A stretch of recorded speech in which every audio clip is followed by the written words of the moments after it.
Assalamualaikum warahmatullahi wabarakatuh. Waalaikumsalam warahmatullahi wabarakatuh. Bismillahirrahmanirrahim. Alhamdulillahi rabbil alamin. Wal aqibatu lil muttaqin. Wala udwana illa 'alal zalimin. Wassalatu wassalamu ala ashrafil anbiya'i wal mursalin, imamil muttaqin, sayyidil ghurril muhajjalin, wa ala alihi wa ashabihil mujahidin at-tahirin, amma ba'du. Saudara-saudara kaum muslimin rahimakumullah. Setiap kita di dalam kehidupan ini mempunyai apa yang disebut kewajiban dan mempunyai apa yang dinamakan hak. Keduanya selalu berjalan seiring, di mana yang satu tidak bisa dipisahkan dengan yang lain.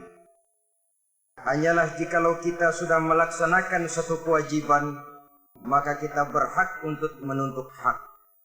Dan hanyalah jikalau kita mau menuntut suatu hak, tidak lain oleh karena kita merasa sudah melaksanakan kewajiban itu. Yang satu bisa menimbulkan yang lain, tapi yang satu tidak bisa dipisahkan dengan yang lain. Orang yang lebih menitik beratkan kepada melaksanakan kewajiban dengan tidak begitu mengiraukan haknya, maka ini adalah kalau tidak orang bijaksana, mungkin orang tertindas. Sebaliknya, orang yang lebih mendahulukan haknya dengan melupakan kewajibannya, maka ini dinamakan orang tidak tahu diri. Sedangkan orang yang menuntut haknya sesuai dengan kewajiban yang dilaksanakannya, maka inilah orang yang adil. Pada satu sisi, kita misalnya mempunyai hak untuk bersuara, mempunyai hak untuk mengemukakan pendapat, mempunyai hak untuk berserikat dan berkumpul. Tapi pada sisi lain, kita juga mempunyai kewajiban untuk menjaga kemaslahatan bersama, ketenangan, keamanan, dan ketertiban. Apabila yang satu sudah lebih berat dari yang lain, maka dampak negatifnya segera akan timbul. Pada pertemuan kali ini, kita akan membicarakan sebuah hadis dari Rasulullah Shallallahu Alaihi Wasallam yang diriwayatkan oleh Imam Muslim, yang menyatakan tentang hak-hak Muslim di dalam kehidupan ini. Beliau bersabda, "Hakul muslimi 'alal muslimi sittun." Hak seorang Muslim terhadap Muslim lainnya ada 6 perkara. Kita tentu maklum, hak harus kita berikan, kewajiban harus kita laksanakan. Hak seorang Muslim atas seorang Muslim dalam kehidupan ini ada 6 perkara. Pertama, iza laqitahu fasallim alaihi. Apabila engkau bertemu dengan dia Muslim, fasallim alaihi, maka kewajibanmu adalah memberikan salam kepadanya. Mengucapkan salam merupakan kewajiban dan merupakan hak bagi saudara kita Muslim. Saudara-saudara kaum muslimin rahimakumullah. Ternyata ucapan salam dalam kehidupan beragama bukan cuma merupakan soal etis keagamaan, bukan cuma soal adab dan akhlak apabila kita bertemu dengan seorang Muslim, tapi lebih daripada itu merupakan hak yang harus kita berikan. Sehingga mengucapkan salam hukumnya adalah wajib, sedangkan menjawab salam hukumnya adalah sunnah saja. Saudara-saudara, mari kita dekati persoalannya lebih jauh. Seorang Muslim apabila bertemu dengan Muslim lainnya, dia wajib mengucapkan salam yang lengkapnya, Assalamualaikum warahmatullahi wabarakatuh. Terjemahannya biasanya, semoga Allah Subhanahu wa ta'ala memberikan keselamatan, limpahan kasih sayang, dan keberkahan kepada Anda di dalam kehidupan ini. Keselamatan, kasih sayang, dan keberkahan adalah 3 hal yang menjadi tujuan yang selalu dicari-cari oleh setiap pribadi muslim di dalam kehidupan ini. Dari segi etika, ini merupakan tuntunan yang sangat baik. Mendoakan orang muslim yang kita temui, pertama dengan doa keselamatan. Assalamualaikum. Semoga keselamatan senantiasa berada pada diri Anda. Kapan keselamatan itu? Kapan saja dan di mana saja Anda berada.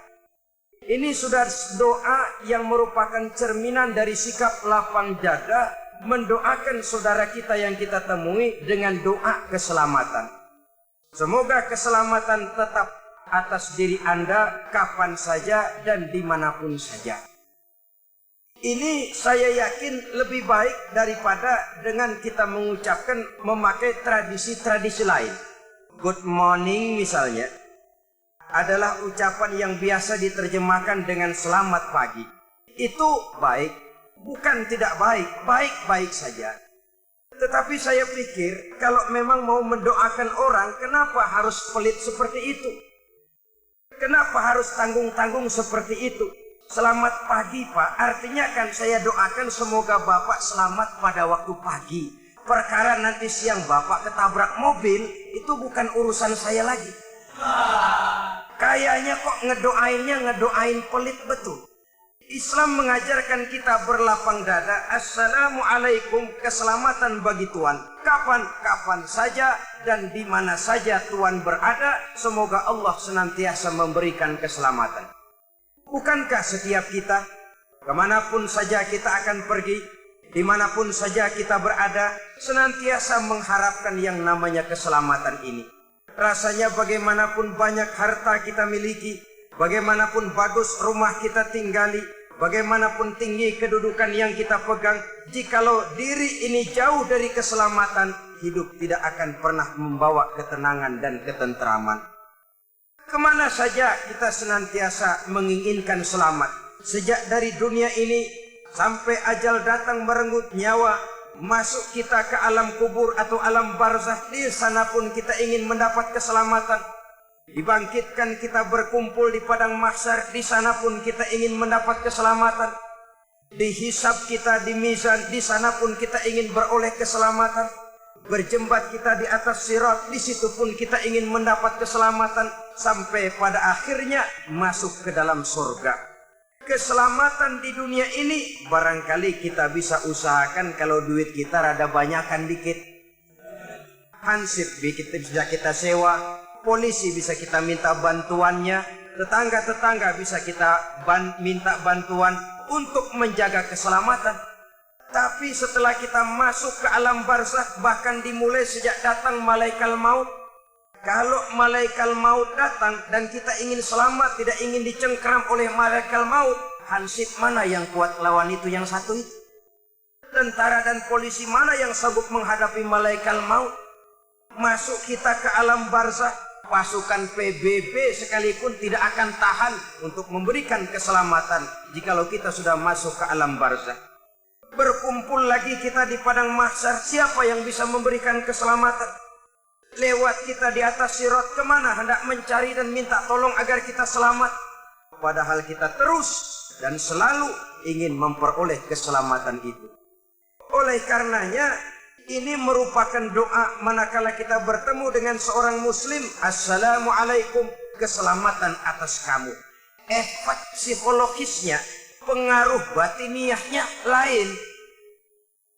Kalau kita berada di luar negeri, bertemu dengan saudara kita, dia mengucapkan selamat pagi mas, dalam hati, oh ya teman sebangsa setanah air.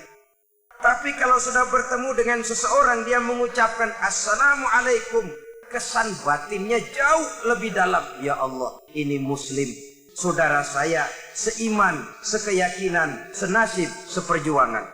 Ada kesan lebih mendalam dari ucapan salam ini.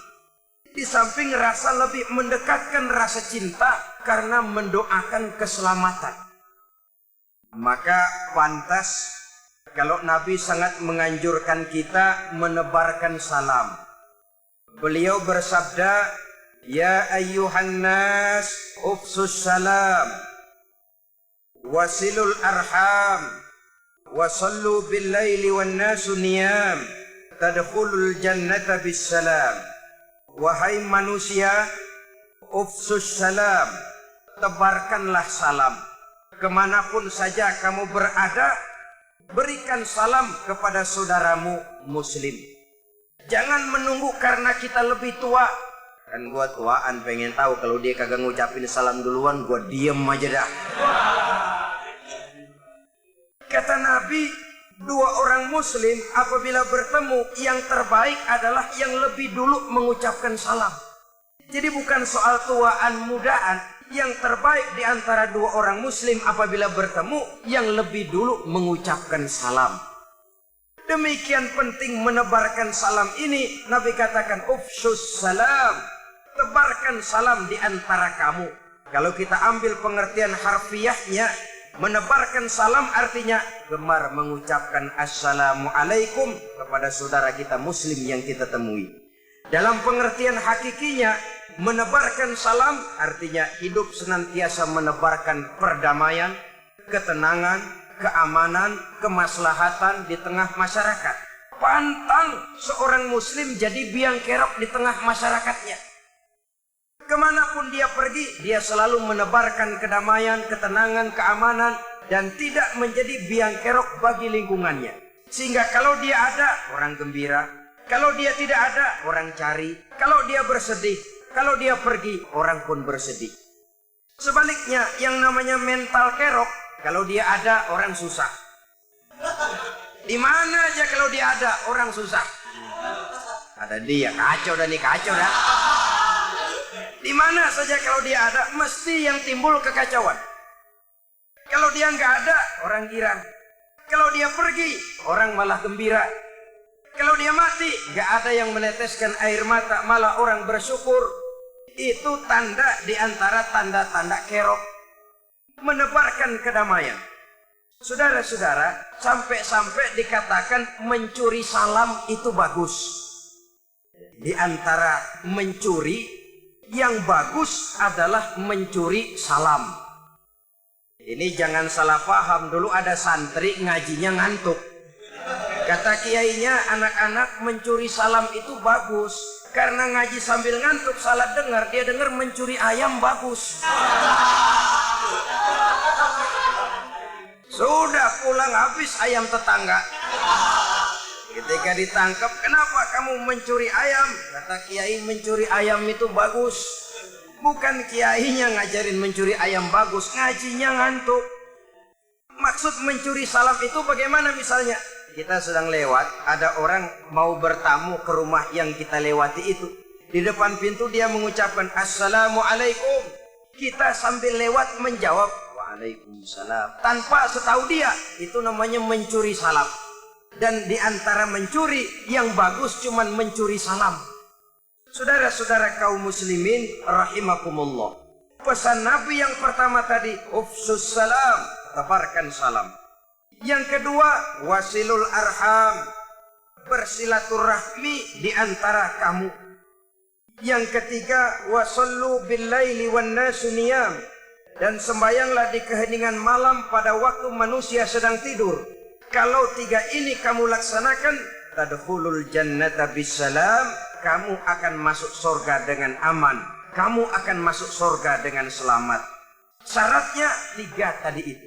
Pertama, ufsus salam, tebarkan salam, tebarkan kedamaian dan ketenangan di tengah masyarakat. Yang kedua, ikat tali silaturahmi. Yang ketiga, bangun di keheningan malam pada saat orang lain sedang tidur.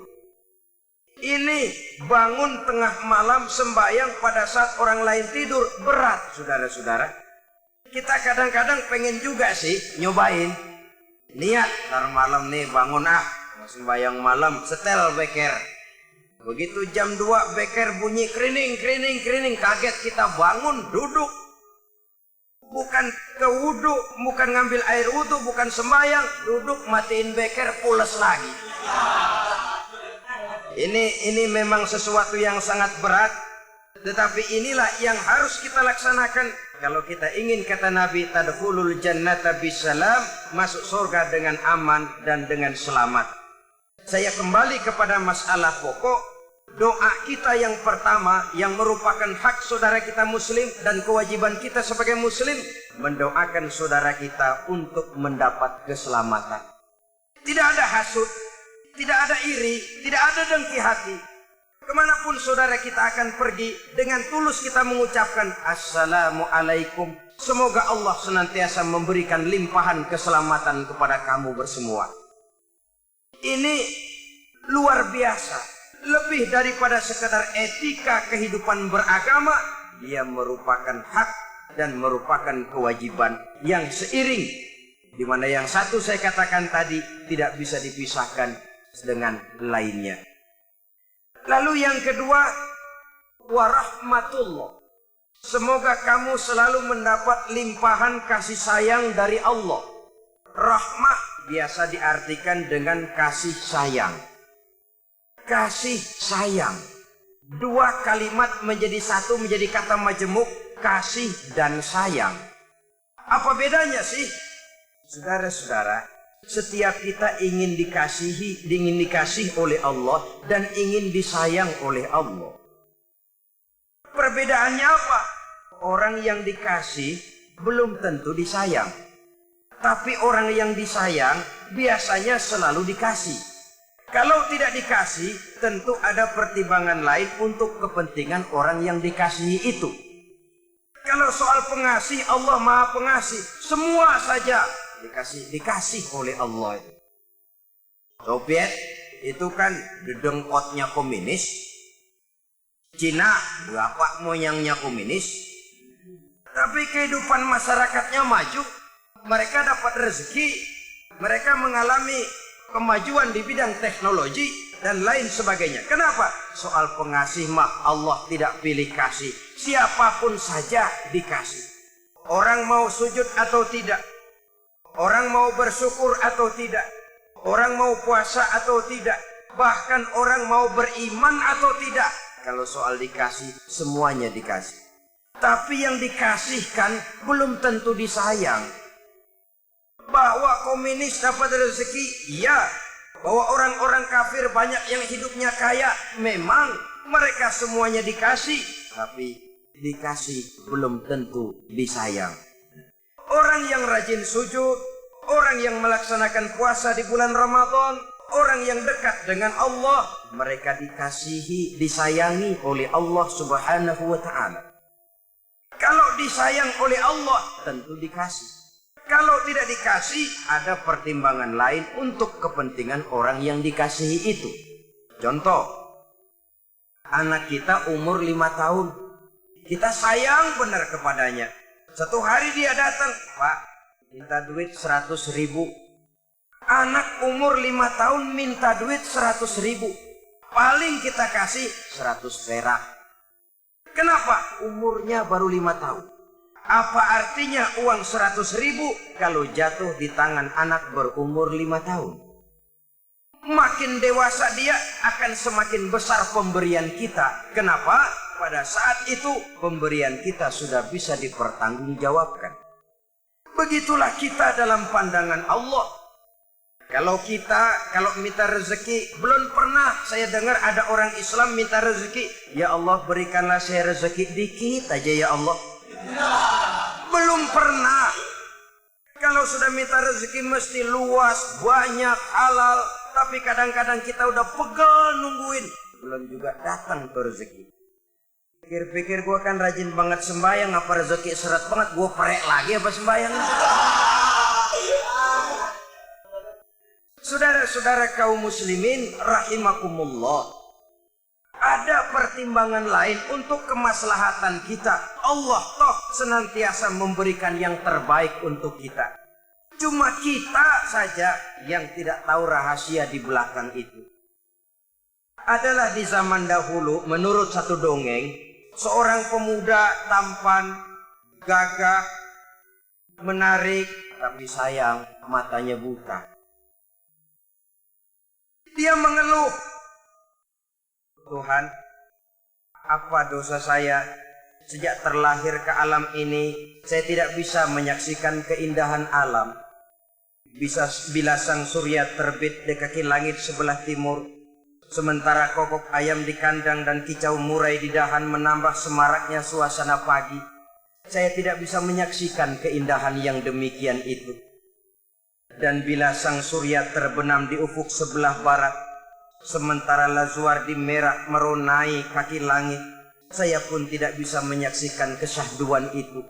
Apa dosa dan salah saya, Tuhan? Kenapa saya dilahirkan dalam keadaan buta? Satu hari, desa tempat anak muda buta itu tinggal diserbu oleh orang-orang Baduy, orang-orang Badiah pegunungan.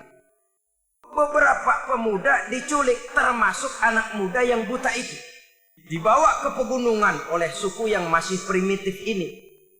Dan suku yang primitif ini yang menculik para pemuda tadi adalah kanibal.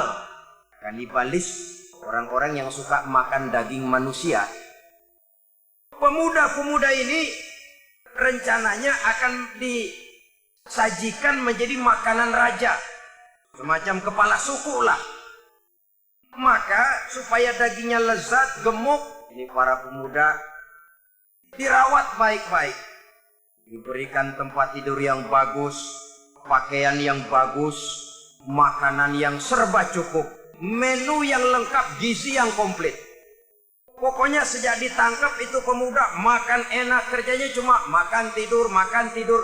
Supaya apa? Supaya gemuk nanti di buburnya, di sopnya kan legit. Sudah. Sampai pada waktunya, pemuda itu seorang demi seorang disembelih, dimakan, disantap oleh raja. Sampai kepada giliran pemuda yang buta ini dihadapkan kepada tuan raja, kepala sukunya. Kata yang menghadap, lapor, bos. Sekarang giliran dia nih, yang mau kita sop. Raja ngelihat, yang begini, iya, buta. Sop orang buta mah saya nggak doyan, kata raja. Sudah, cari yang lain. Lepas nih atuh nih. Bisa ketulangan saya makan yang begini. Sudah, bawa saja, lepaskan dia. Anak muda yang buta ini dilepaskan. Diperintahkan kembali ke kampung halamannya. Di tengah jalan tidak henti-hentinya dia bersyukur. Ya Allah, Maha Adil Engkau, untung saya dilahirkan dalam keadaan buta. Andai kata saya tidak buta, lunak saya jadi bubur. Tapi saya disop oleh Tuan Raja. Beberapa bulan yang lalu dia masih mengeluh, Tuhan, kenapa saya dilahirkan dalam keadaan buta? Apa salah dan dosa saya? Sekarang dia sudah bisa berkata, Alhamdulillah ya Allah, untung saya buta. Andai kata saya tidak buta, udah cuti hidup.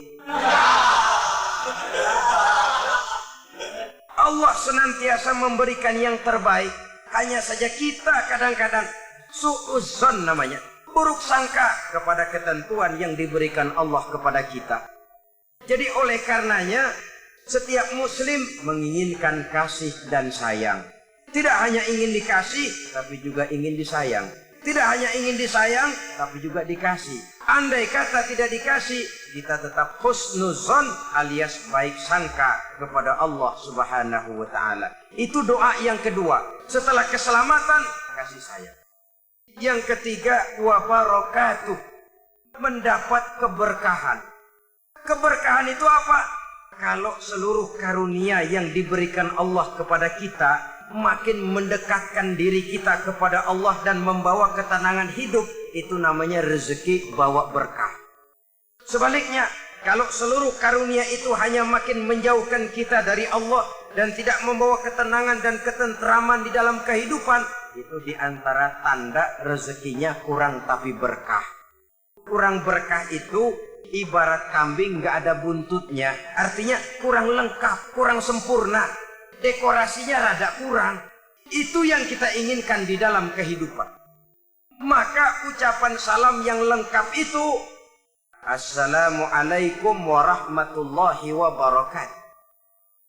Jawabannya harus lebih baik daripada itu. Kata Allah dalam Al-Quran, فَإِذَا حُيِّيتُمْ فَحَيُّوا بِأَحْسَنَ مِنْهَا أَوْ رُدُّهَا. Apabila kamu diberikan satu salam, jawablah dengan yang lebih baik dari salam yang diucapkannya, atau setidaknya sama dengan yang diucapkannya. Kalau dia cuma mengucapkan Assalamualaikum, kita kalau ingin lebih baik, Waalaikumsalam warahmah, Waalaikumsalam warahmatullah. Lebih baik dia cuma salam, kita sampai kepada rahmatullah. Kalau dia Assalamualaikum warahmatullah, kita lebih baik Assalamualaikum warahmatullah wabarakatuh. Kalau dia Assalamualaikum warahmatullah wabarakatuh, kita ingin menjadi yang lebih baik, Waalaikumsalam warahmatullahi wabarakatuh waridwanu, dan selanjutnya. Kita kan kadang-kadang pelit benar. Orang benar-benar ngucapin salam Assalamualaikum warahmatullahi wabarakatuh, kita sembari ngempet namat lam.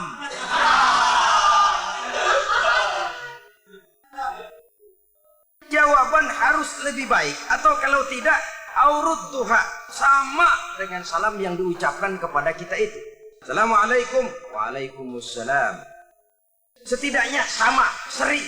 Kalau tidak mau lebih baik, karena yang lebih baik itu tentu yang lebih besar pahalanya. Saudara-saudara kaum muslimin rahimakumullah, ini adalah hak yang harus kita berikan kepada saudara kita muslim. Iza laqitahu fasallim alaihi, apabila kamu bertemu dengan dia, ucapkanlah salam, doakan keselamatan untuknya. Satu. Yang kedua, wa iza da'aka fa'ajibhu, kalau dipanggil wajib menjawab. Kalau diundang wajib datang, sepanjang tidak ada alasan yang bersifat syar'i, alasan yang dibenarkan oleh hukum syara, seperti sakit atau alasan-alasan lain yang memang merupakan syar'i sifatnya. Apabila dipanggil, kamu wajib menjawab. Menjawab panggilan tentu bersesuaian dengan orang yang kita hadapi. Kalau yang manggil kedua orang tua kita, agama mengajarkan anak yang baik menjawab labbaik. Nak, kemari nak, labbaik bu, atau iya bu, atau saya bu. Tidak lantas termasuk ucapan yang kasar. Kalau di kampung, dul sini dul, oi, oi, ini juga ucapan yang tidak baik. Sudah, oi, kadang-kadang ada tambahannya lagi. Dul, oi, apain sihnya? Kacok bener nih. Kacok lagi. Menjawab dengan jawaban yang baik. Kalau diundang, wajib datang. Mengundang itu diajarkan oleh agama. Misalnya kita mengadakan walimah, mengawinkan anak, kita diharuskan mengundang. Yang diundang wajib datang. Bertahniah namanya. Tahniah itu ikut bersuka cita. Kalau takziah ikut berduka cita. Jadi kalau kita ngelawat, istilah kita di kampung, mendatangi orang meninggal, itu namanya takziah, ikut berduka cita. Tapi kalau kita datang kepada satu resepsi perkawinan, itu disebut tahniah, ikut bersuka cita. Saya ikut bertahniah, artinya ikut bersuka cita. Tapi kalau dikatakan mau kemana? Mau takziah. Mau takziah, mau ikut berduka cita, mendatangi orang yang sedang mendapat kesulitan atau musibah.